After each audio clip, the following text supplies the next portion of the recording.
Assalamualaikum warahmatullahi wabarakatuh.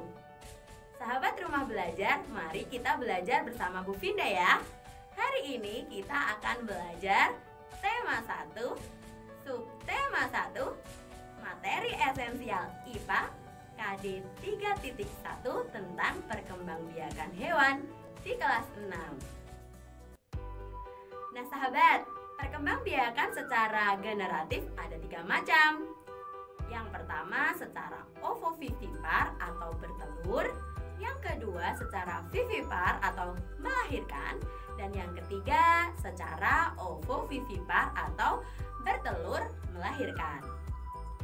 Sekarang kita akan belajar perkembangbiakan hewan dengan cara vegetatif. Perkembangbiakan secara vegetatif tidak melalui peristiwa perkawinan loh sahabat. Hewan yang mengalami perkembangbiakan secara vegetatif ini merupakan hewan tingkat rendah dengan struktur tubuhnya yang tidak sempurna.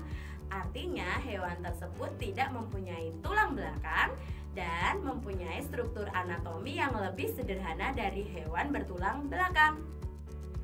Ada 4 cara perkembangbiakan secara vegetatif ini loh sahabat. Yang pertama yaitu tunas, kedua fragmentasi, ketiga membelah diri, dan yang keempat secara partenogenesis. Berikut penjelasannya ya sahabat. Yang pertama yaitu perkembangbiakan secara tunas. Hewan mempunyai tunas kecil di dalam tubuhnya untuk berkembang biak. Saat sudah dewasa, tunas tersebut akan berpisah dengan induknya, kemudian membentuk individu yang baru. Nah, contoh hewannya adalah hidra, porifera, dan coelenterata. Perkembangbiakan yang kedua yaitu dengan cara fragmentasi. Merupakan cara perkembangbiakan hewan dengan cara memotong atau memutus bagian tubuhnya menjadi 2. Lalu, kedua potongan tersebut akan membentuk individu-individu yang baru. Adapun contoh hewannya adalah cacing pita dan cacing pipih. Nah, sahabat, perkembangbiakan yang ketiga dinamakan membelah diri.